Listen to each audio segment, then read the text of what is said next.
What is going on, YouTube? It's Drew Lefty in DV10. Hadn't made a video in a while. Just had a lot of personal stuff going on. Just man, take time, spend time with your family. There is nothing more important than your family. And yeah, so just pray for me and mine. I know my faith in God's plan here is going to get us through this. Got some encouraging news. But not to get into that. Cards. So got a lot of cards. Yeah. I don't even remember what I've shown, so forgive me if any of this you've already seen. But yeah, I got this sweet lot off of Facebook. I'll say this too about the pre-war market right now. I think this is the best time to be buying cards in the pre-war sector since pre-COVID. And I say that for many reasons. One of those, you're probably like, just get into the cards. But I say that for many reasons. One of those is the normal flippers who really, I don't think people realize can largely influence a market like pre-war. Those guys aren't buying as much anymore. I know this because I'm friends with some of them, and I don't see them for sale as much in the groups. I'm not seeing the same cards. There's some other guys, but the flippers aren't in it as much for pre-war because the profit isn't there as much. So if you're a collector, I don't think there's any better time to be buying pre-war cards than right now. They're not making any more of this. I'll also get into the SGC. Just enough with it. Who cares? Buy the card, not the grade, and you're fine. If you don't like SGC, don't grade with them.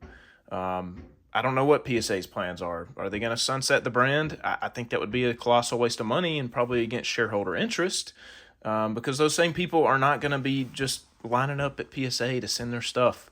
Two totally different collector groups for the most part. Man, I went off on a rant. I can tell I have not made a video in a while. But also just the prices are so stagnant. I think it's a great time to buy. Yeah, get some stuff you like. So anybody complaining about this stuff being too expensive, you just got to dig for deals. I got this 8-card lot for $300. Now, that was a steal, but that lot was up for almost 10 minutes before I hit sold. So there was plenty of time. The guy was selling them individually and or as a lot. I just hit buy on the whole lot. It was a great buy. I'll sell all the Tito 6, but they're really nice examples. There's a Kitty Bransfield. This is a gorgeous Jack Dunn. Just a heck of a card and a 2, and then a Fielder Jones and a 4. I don't know. That one might be a set upgrade for me. And then there was, honestly, what I was more interested in was the T207s. There's a Burt Daniels. This is a pretty tough little common, Rebel Oaks. I was really happy to get that in a 2. And this is kind of what I'm doing for this set. I don't really care about the grade at all. I'm just getting really nice looking 2s. If I get anything better, cool. There's a Lawrence Doyle. What up, Max? We got a Jack Lapp. Really cool pose. I love the catcher poses in this set. And then there is a Dale Gainer. Really nice 4. Honestly, I prefer the T207s in the PSA holders. I just think the brown and black matte from the SGC slabs really just kind of clashes. But yeah, that was a great lot. I'm going to probably sell the 3 T206 and then probably have, I don't know, 24.16, maybe $20 into each of those, which is just a really dumb price point to be in at. This is a really fun card. This might be one I've showed off before, so forgive me if I have. So 1961 top stamp panels, Billy Williams, and of course Warren Spahn. Really happy to get that.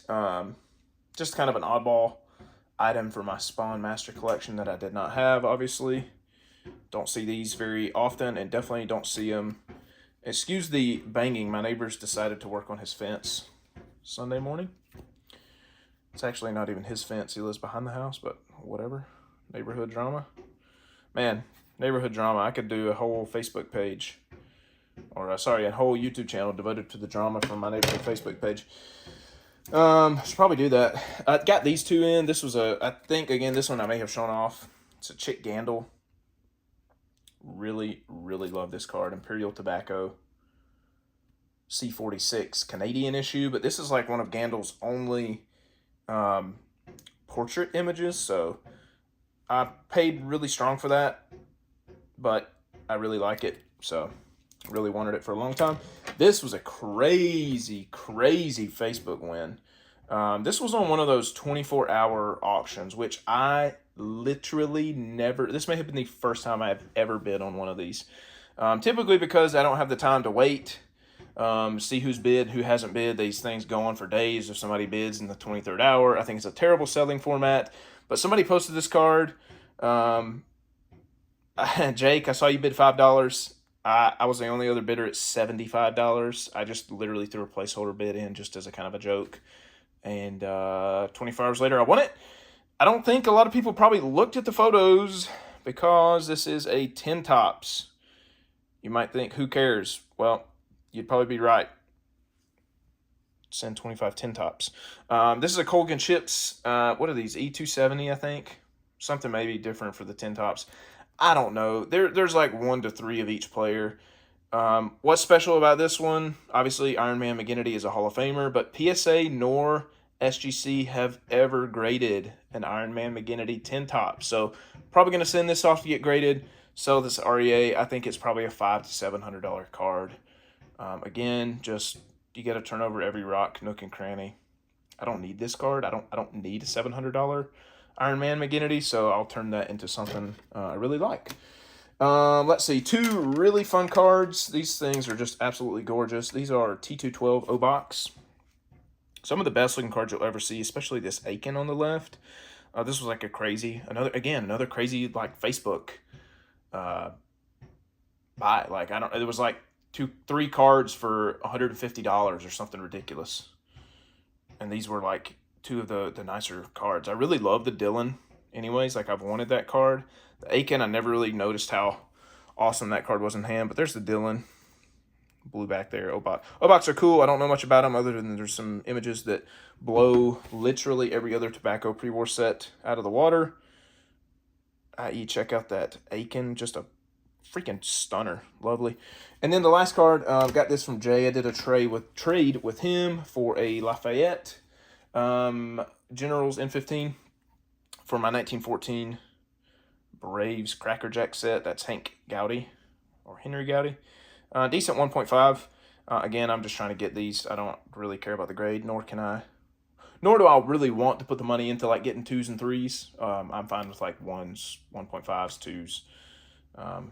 These 14 Cracker Jacks are tough, man. They're really tough. So I don't think Jay watches YouTube videos, but thank you, Jay, if you did. It was a really nice trade for both of us. And yeah, that's all I've got. Thank you so much. I will see you next time. Peace out.